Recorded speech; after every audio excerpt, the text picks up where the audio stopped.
Welcome to the Underground, the Steel City Underground, a Pittsburgh Steelers podcast made by fans like you, for fans like you. Now, here's your host, Joe Kuzma. Hello, everyone, and welcome to another edition of the Steel City Underground podcast. I am your host, Joe Kuzma, and let me tell you, folks, the situation surrounding this entire suspension of Le'Veon Bell just keeps getting stranger and stranger as you dig beneath the surface. Hey, I wasn't one to jump on the bandwagon last Friday. All the knee-jerk reactions, the court of public opinion ready to put Le'Veon Bell 6 feet under, at least for his Pittsburgh Steelers career. Still waiting for all of the story to come out, but putting some of the puzzle pieces together, this thing looks stranger than fiction. But before I continue, just one brief moment I want to mention, actually thank all of you who have left messages on the Steel City Underground Hotline. For those of you still looking to call in with your questions, the number is 203-900-4SCU. For those of you who didn't have your questions played on the air, I ask don't get discouraged. I can only play so many of the same question as to whether or not to release Le'Veon Bell or Martavis Bryant, whether the Steelers should do that, whether they should kick him to the curb and get rid of him. And, of course, I've said multiple times, that's just not going to happen. I'm telling you, folks, 31 other teams are going to be interested in those two players. Yes, it is a risk, but it's one that I think a guy named Jerry Jones would take in a heartbeat. So I appreciate all the phone calls.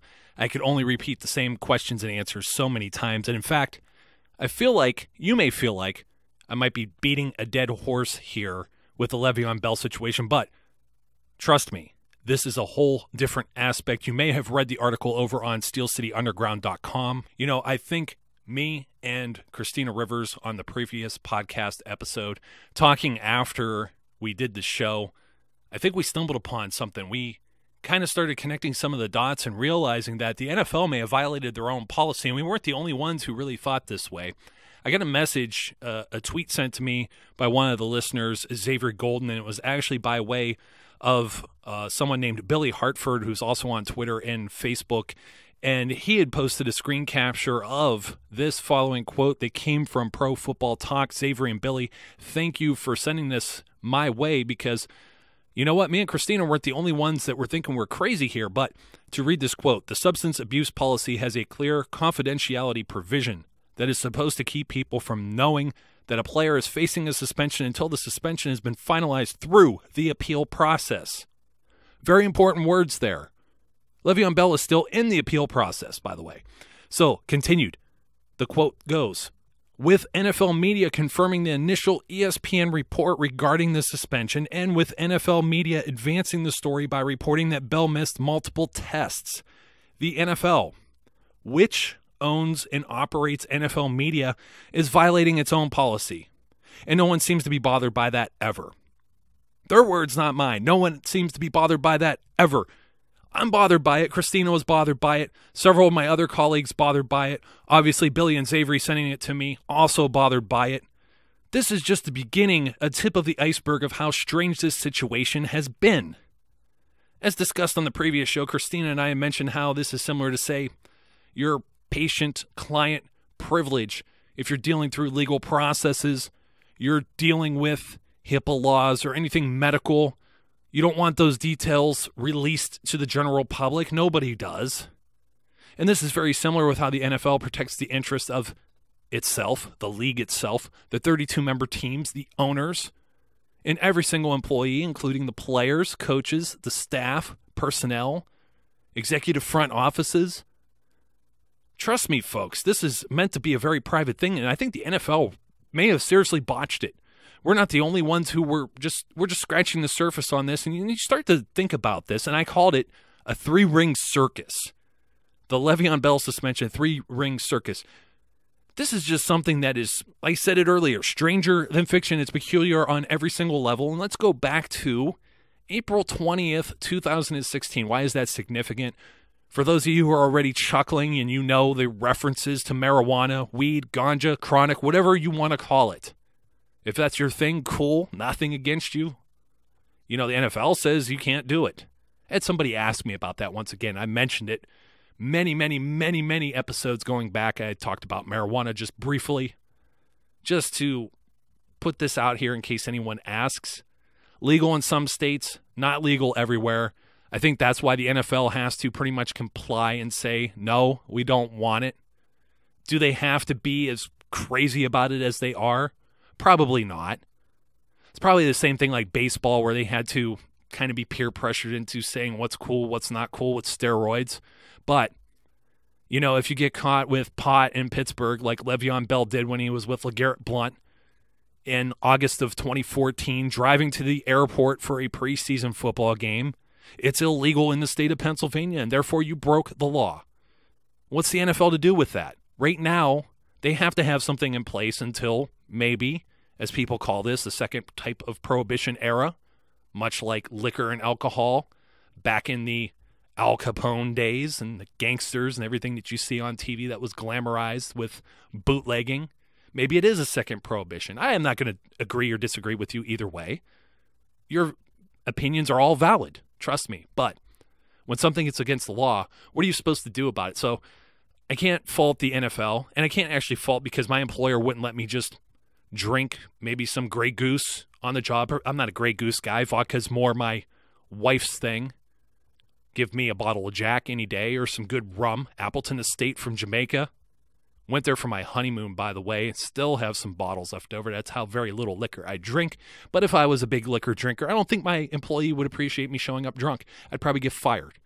So there are rules in every workplace, and this is something you have to understand. But going back to April 20th or 420, which is a code word for weed day or to blaze it up at that particular hour of the day, the inside joke amongst stoners or whatever the appropriate word is for people who like to smoke marijuana. 420 is the time.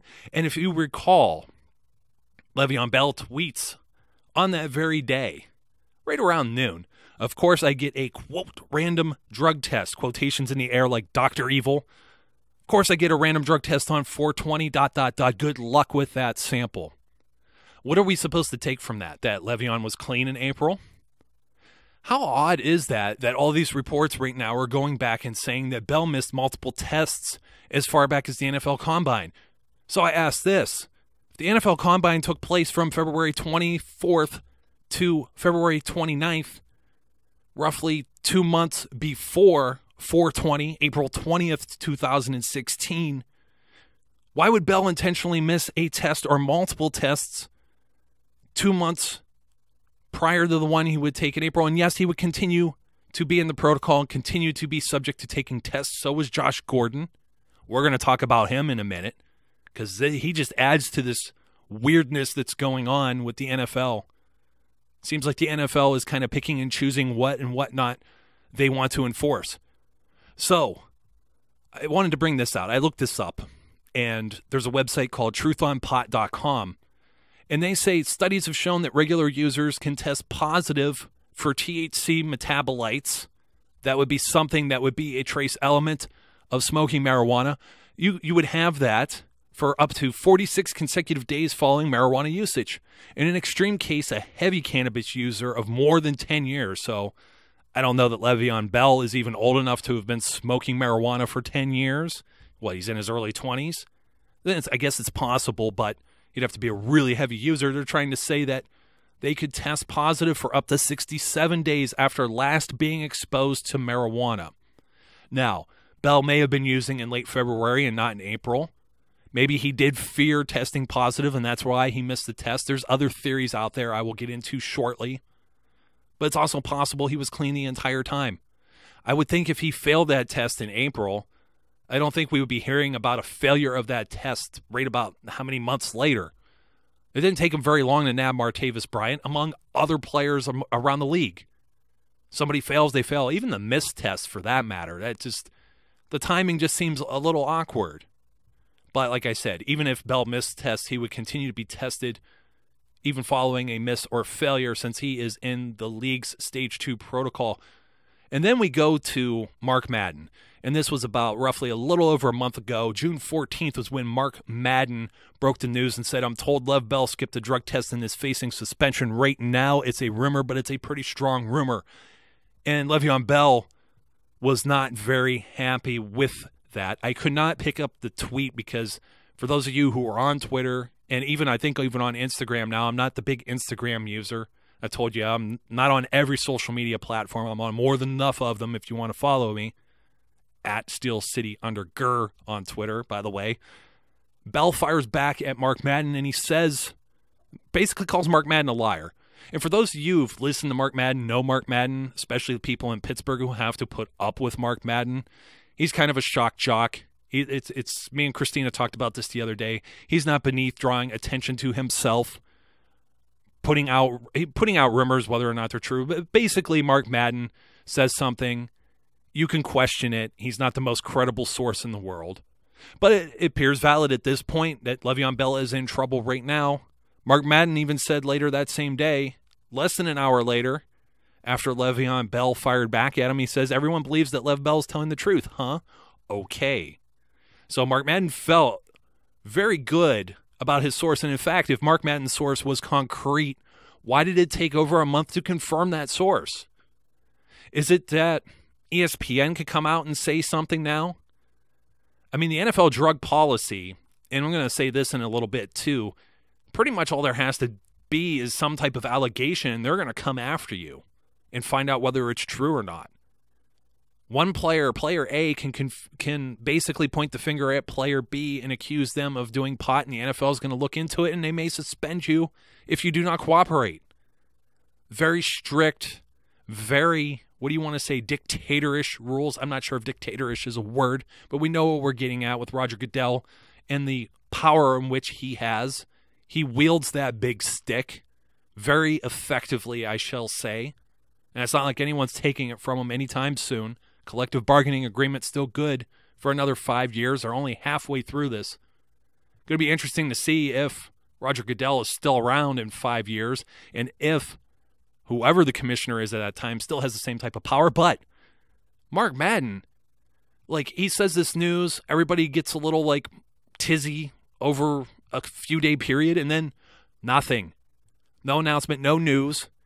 I called radio silence. I even did a podcast on it, and then it was forgotten. I said I'd be disappointed if those rumors were true. I wanted to believe Bell. I told you I watched the E60 series, and you see the guy rehabbing and just everything he does, but there are more reasons that this gets stranger. But let's talk about what I wanted to call Black Friday. That would be last Friday, and that's when the news of Le'Veon Bell's suspension had come out. And now all of a sudden it seems like Mark Madden is a genius and his points are validated and he was maybe telling the truth and maybe Le'Veon Bell was lying, and that upset a lot of people. Pittsburgh fans are very loyal. And most people that are loyal to a sport or a team, they don't want to be betrayed. Look what happened up in Cleveland when LeBron James left for Miami. They wanted to basically they were burning his jerseys in the street. And he came back and he made it all good. And I think Le'Veon Bell can make this good too, provided that his arrogance isn't really arrogance, that he's not being conceited here and foolish and letting it blind his judgment for the words that come out of his mouth as follows. He calls this guy on Instagram, "You're the realist. I'm going to win the appeal. People have no idea what happened, but don't worry. Let them hate. When I end up missing no games at all, people for sure going to try to love me again, and I'm only riding with my loyal, in caps, fans. I appreciate you, bro." Wow, is Le'Veon Bell really that confident that he's not going to sit out any time? Why would a man be this confident if he felt he wasn't guilty? Is the NFL, did they do something wrong here? Are they guilty of the wrongdoing maybe and not Le'Veon Bell? Or is this information that come out, because it's in the appeal process, the NFL violated its own policy, validating NFL media owned by the NFL, validating something, substantiating a rumor or report by ESPN when it shouldn't have been that way? That could get them in even more hot water. Bell could still end up facing some type of punishment, even if this is true, just because they violated their own policy. There's a whole independent body. This doesn't go to like Roger Goodell, like some other disciplinary action. This is a whole independent arbitration unit, from what I understand, that hears this argument in favor of Le'Veon Bell, with the NFL Players Association or whatever representatives that they have. And the team representative, by the way, for the Pittsburgh Steelers, Ramon Foster, was answering questions on Twitter all day this same day, that Black Friday. And he actually answers someone and says, "I'm await on all the facts. I support my guy." And he said a few other things along the same lines, because when the news came out, everybody was blowing him up for answers. And he's only going to say so much, too, because he's not going to handcuff himself, back himself into the corner as a representative who may have to testify on his teammates' behalf. So understand that. But this all leads to a very unusual, speculative situation regarding Le'Veon Bell's immediate future. He's appealing his suspension, and he's saying there's rumors. They range from he changed phone numbers, that the NFL wasn't contacting the proper phone number to get him in for a drug test. So did they correct that maybe from the missed tests around the combine in February to when he said he was tested on 4/20? Very interesting here. How many other tests occurred since April 20th, 2016 through July, whatever we're on now, 2016? 3 months later. Very interesting. Any missed tests there? Or did the NFL finally correct their goof? I heard that Le'Veon Bell was on vacation, that he went to Dancing with the Stars and then he went on vacation.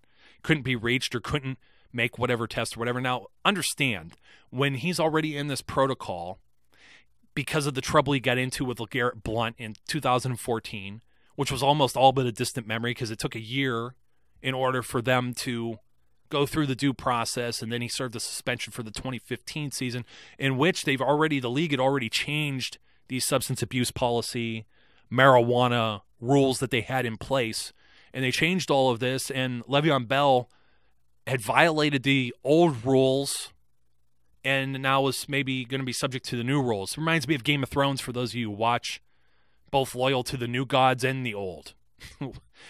Something crazy like that. But they had to settle on something. That's why this isn't your normal situation, because I think Martavis Bryant, having missed however many tests that he missed and whatever went on there, got his hands slapped a lot harder because of where he was in the protocol. It wasn't some stalemate between changes in rules of which they had to settle and just kind of make up some type of punishment for Le'Veon Bell, which, if you remember, got reduced in the first place when he had appealed 3 games to 2. So, I don't know. Vacation and change phone numbers. I said, those excuses are pretty much along the line of, my dog ate my homework, especially for a guy who's in this protocol, among other trouble. But did he find a loophole that could be addressed if the league not only violated their policy but screwed up? You could have somebody in an office somewhere who just failed to write down the right number, hit save on the computer screen, put the number in the right spot, recorded it all, computer crashed, closed out of the window accidentally. I don't know who gets these numbers and what type of database they had. And I know this all seems silly. Joe, you're just in denial. Maybe I am, but I'm giving you the hypotheticals to think about this. Think outside the box for 1 second.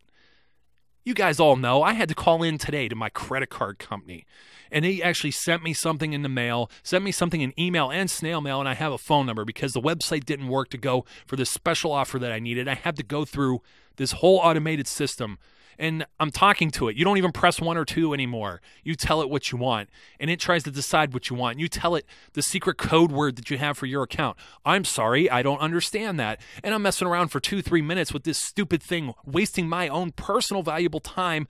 I just want a human being to speak to, and hopefully the human being on the other end gets it right, because I'm just a number to them. Some of these people that are doing this drug testing, if it's an independent agency, I don't know.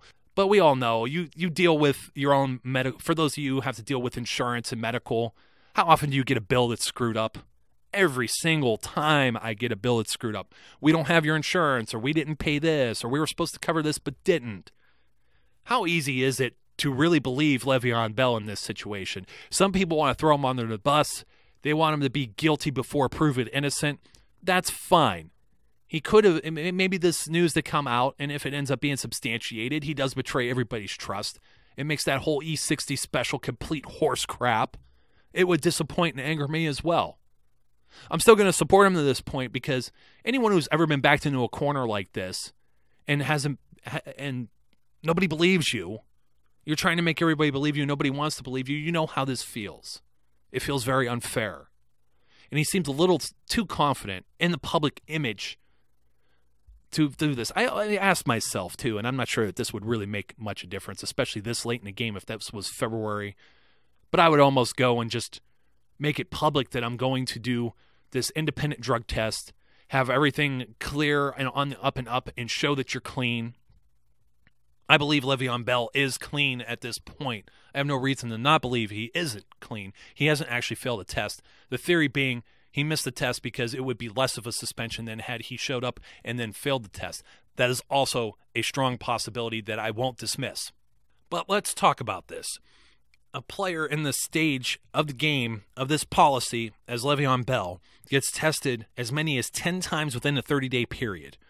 So they could easily try and call, leave a message. He doesn't return the call. I was trying to get the exact numbers. Christina had this information. She's more of an expert on it than I am. Unfortunately, I don't have the information in front of me. So from what I've read and gathered, anywhere from 3 hours to 20 hours to respond to this thing. Good Lord. I have people that are calling constantly. Let's say they try and collect on a bill. And it hasn't happened for a while because I've been good with paying them. But somebody calls and they're a bill collector and they don't catch me at 10 o'clock in the morning because I'm at work on a weekday.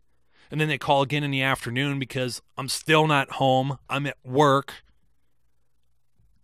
They put that little check in the checkbox. Didn't get a hold of them. Missed test, failure to catch them. Whatever the word was, I think I saw ESPN put it out there. There was an official word they had for it. I'm going to see if I could dig it up here real quick. There was some type of technicality. Here we go. Le'Veon Bell reportedly may get out of suspension if drug tester didn't make, quote, good contact to schedule test. Do you see how he can miss multiple tests that way?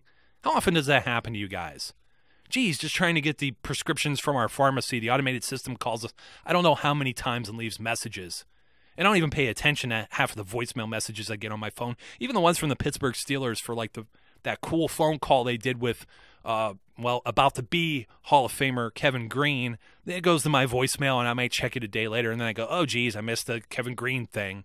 Good Lord. And we're assuming Le'Veon Bell is accusing them of not having the right phone number, so there wouldn't even be a voicemail there. So, joining me right now is Nick Signorelli, former Steelers beat writer for Bleacher Reports. Nick, you have a very interesting FedEx scenario that you want to share with the Steel City Underground listeners. Yeah, I actually heard it from Steve Severance on ESPN in Pittsburgh. He was talking about how the situation may have played out.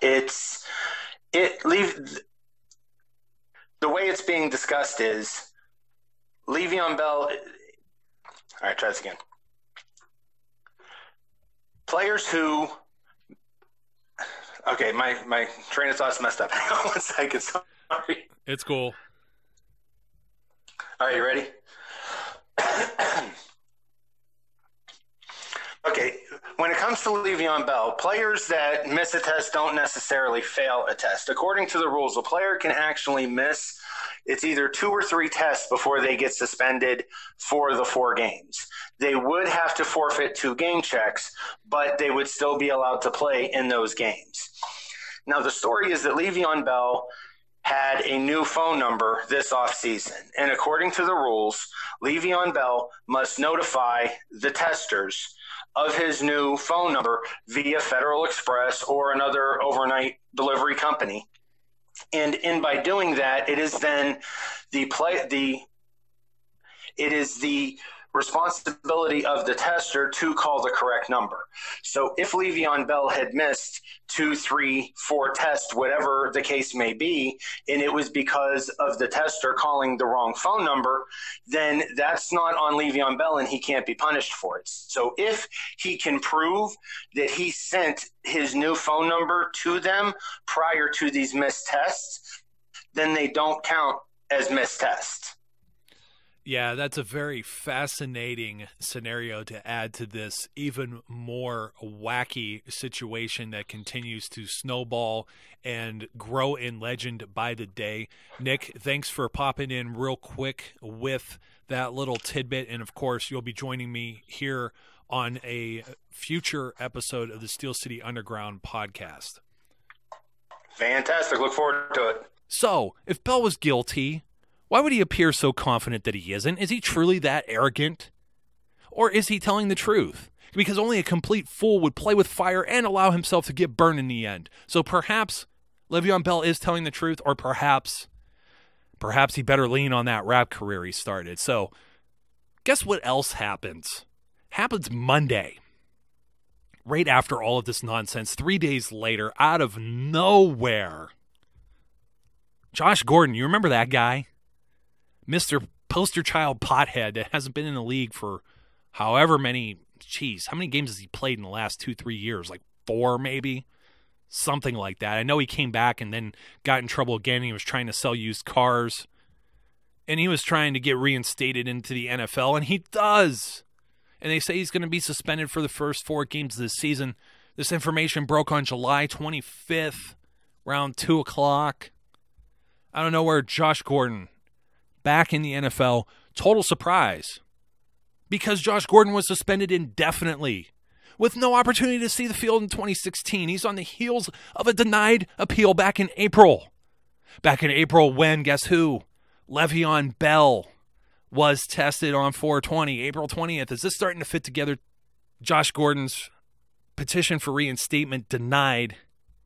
Back on April 12th, that news comes out from Cleveland.com reporter Mary Kay Cabot.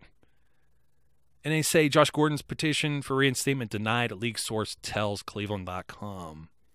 And Josh Gordon could reapply for reinstatement on August 1st, the league source told Cleveland.com. So he could reapply on August 1st. Do we all know what the problem is? I haven't seen my DeLorean around to get in the time machine and jump to August 1st so Josh Gordon can reapply. He's still, how did he reapply and get reinstated? Did he even reapply? Why would the league suddenly reinstate a player that was suspended indefinitely that could not reapply for yet almost, there's still a week left. They reinstated him 7 days prior to when he was allowed to reapply for reinstatement. Is this not the least bit fishy when there's this speculation that this whole Le'Veon Bell suspension, the whole announcement of it, has been botched? That the appeal process insinuates the NFL screwed up, which they will never admit. I highly doubt it. If this goes away, it would be something. I've never seen the NFL ever really pull back on anything. Even when Ben Roethlisberger suspended what originally supposed to be, I think, 6 games, suspended 4 games for a crime he was never arrested or charged with. That's going to be a whole other topic based on the comments of an NFC executive. You could see that article at steelcityunderground.com.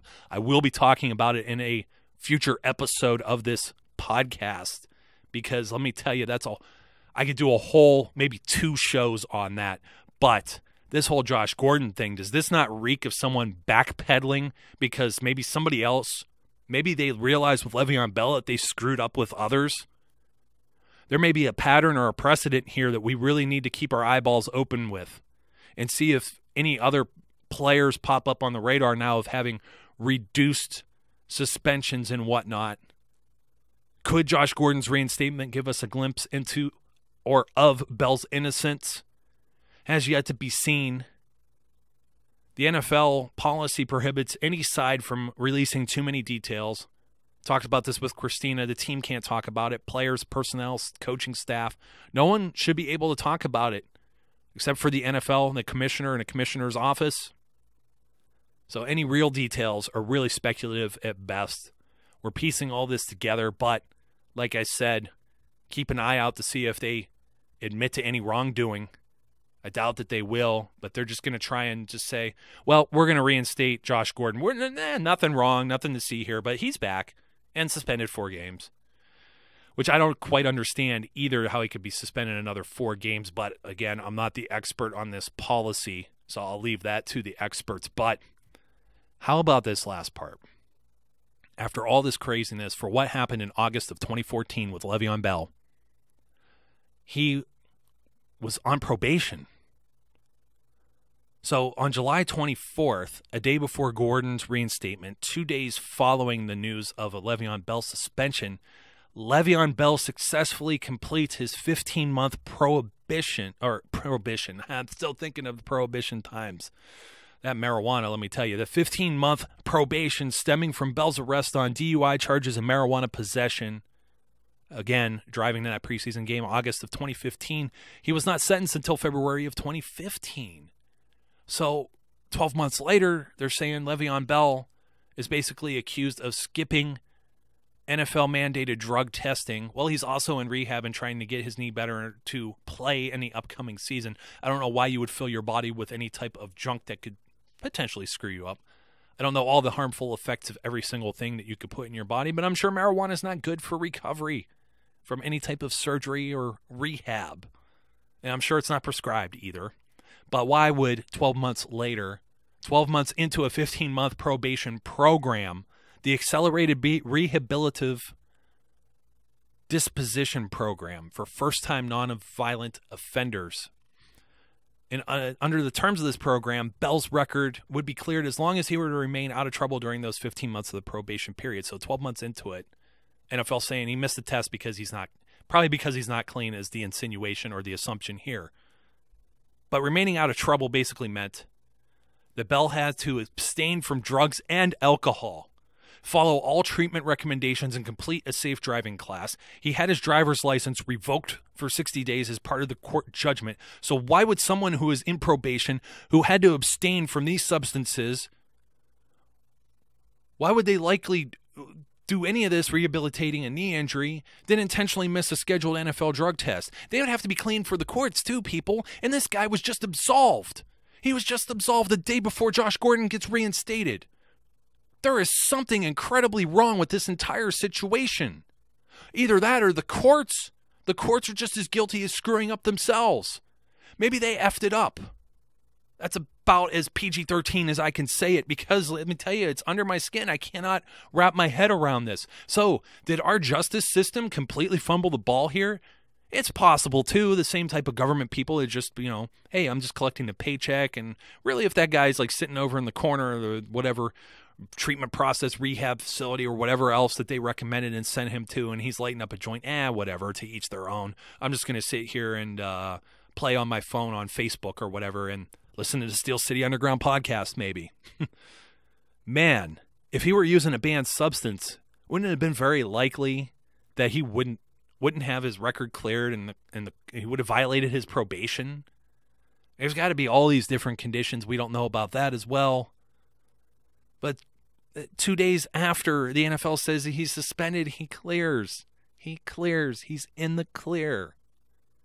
That is just, he would have missed tests near a 1-year anniversary of the sentencing. This program would have failed in its due diligence, as I say. I mean, this is just absolutely crazy. And I want to say, well, this does sound like good news for Le'Veon Bell, the Pittsburgh Steelers organization, and the fans. Maybe we'll be excited and we'll have our player on the field for all 16 games. The conspiracy theories that I'm proposing here, they're still merely just that. They're just theories. But man, if it doesn't really make you think like any other conspiracy theory that's out there, I don't know if we'll ever be able to prove these hypotheses right or wrong. But you have to admit, all of this is too much of a coincidence. Several of these instances are too much of a coincidence to just be ignored when put into the bigger picture. Maybe we shouldn't be ignoring the pleas of Le'Veon Bell. Maybe he's not crying wolf. Maybe he is trying to save face. But there's a possibility he is telling the truth, and based on all of the evidence mentioned, I think you give him the benefit of the doubt. We have to wait until this appeal has run its course, and we may still not know the entire story. But if he wins this appeal, will the NFL admit to wrongdoing? Will they expunge all 4 of these games? I don't know.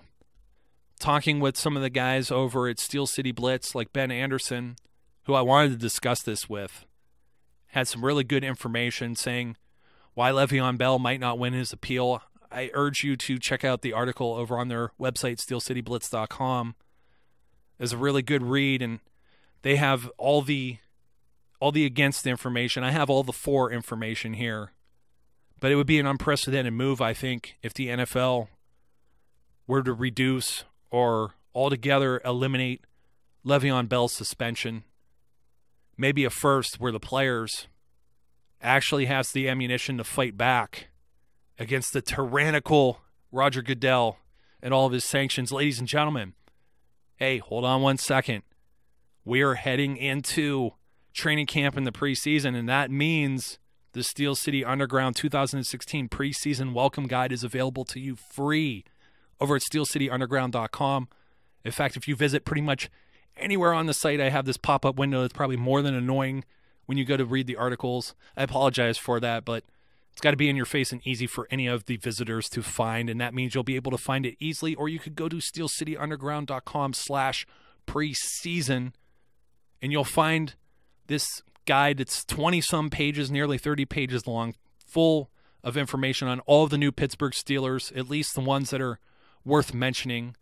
I'm sorry, Will Monday. I know you're in a punting battle with Jordan Berry, but I happen to like Jordan Berry, and I just didn't have enough information for a bio. But full 90-man rosters, statistics from last season, a little bit of in-depth bios of all the draft picks that the Steelers made this year in the NFL draft. All that information is available to you, and it is free in an ebook that you can download. All I'm asking is you join our mailing list in order to get that. So go to steelcityunderground.com/preseason to get your free book today. Trust me, I think you'll enjoy it. It was a labor of love. It took me a lot of hours to put together, but I absolutely love the final product, and it's not complete.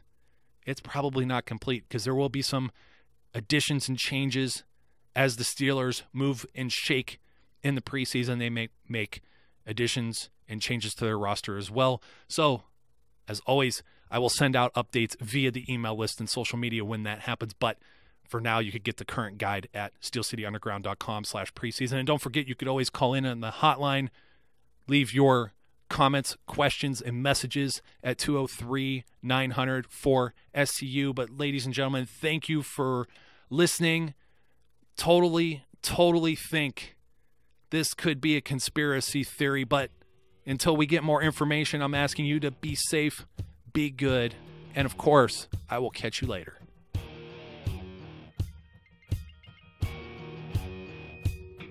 We would like to thank you for listening and remind our listeners to follow us on social media and our website, www.steelcityunderground.com.